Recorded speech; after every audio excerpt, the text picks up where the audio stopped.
Hello. My audience today was originally going to be both my parents, but my dad's watching over the dogs right now so they don't make any noise. So today's audience is just my mom.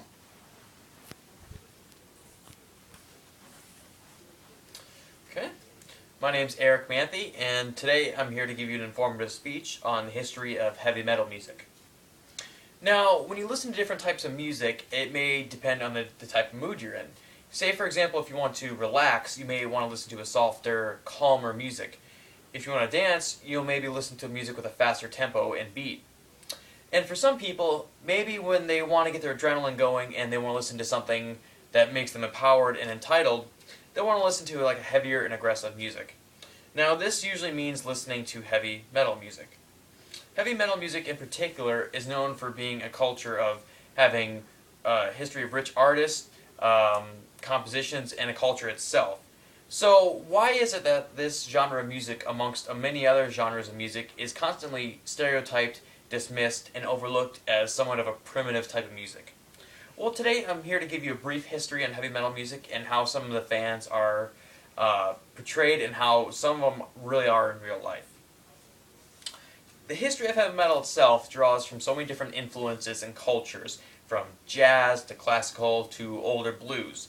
But the one band that many people connect with being the pioneers of heavy metal music is the band Black Sabbath.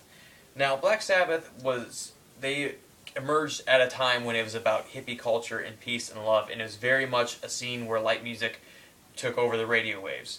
So when Black Sabbath started, and more because of their environment, they became the antithesis of this sound, because they grew up in a very industrial and dark part of England, and they wanted to create a music that reflected where they came from. Now, many people had a very adverse reaction to this type of music. And for the people that did like this kind of music, they found it very empowering and enlightening, and they felt like it's something they could grasp onto. And according to the book, The Musical Temperament, Psychology and Personality of Musicians, on page 127, it is mentioned that we should not pass on from our discussion concerning the links between introversion, extroversion, and musical preferences without considering the notion of sensation seeking. Now, what I'm trying to tie in here with this quote into the speech is that for some people it just depended on the mood when they wanted to listen to this music, but for many people that were drawn into this type of music, they were very passionate about it, and they had a sense of entitlement and empowerment from this type of music. And that's what initially drew many metal fans in. Now, over the years, the genre itself diversified and became more popular into many different subgenres. And this led to many different types of negative stereotypes being placed onto the genre itself. The main one being somewhat of a moronic and sort of primitive sort of a fan base that wasn't really too interested in complex music. Now, one person that took severe offense to that was a filmmaker and metal fan by the name of Sam Dunn.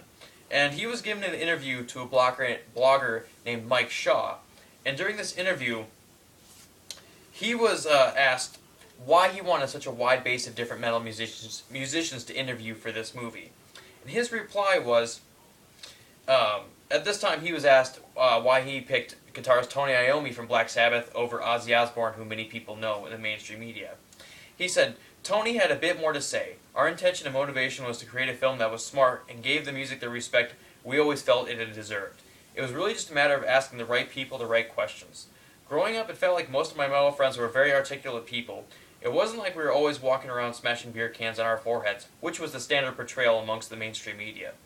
Interviewing Tony instead of Ozzy is a sign of how we wanted to approach the film." Now, as for the fans themselves and the culture, it has always been a culture that has some sort of really communal quality to it.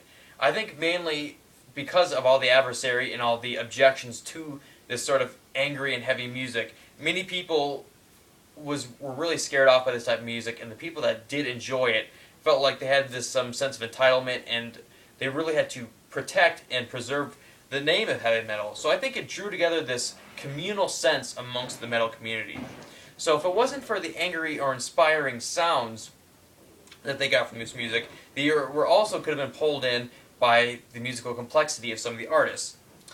And according to the book Metalheads, Heavy Metal Music and Adolescent Alienation on page 64, pop music had always more to do with melody and personality rather than musical excellence. It may come as a surprise then when metalheads talk about why they like some of their favorite heavy metal music and artists. Some of them are often referred to saying they love certain musicians for their complexity and for their outer reach outside of metal music.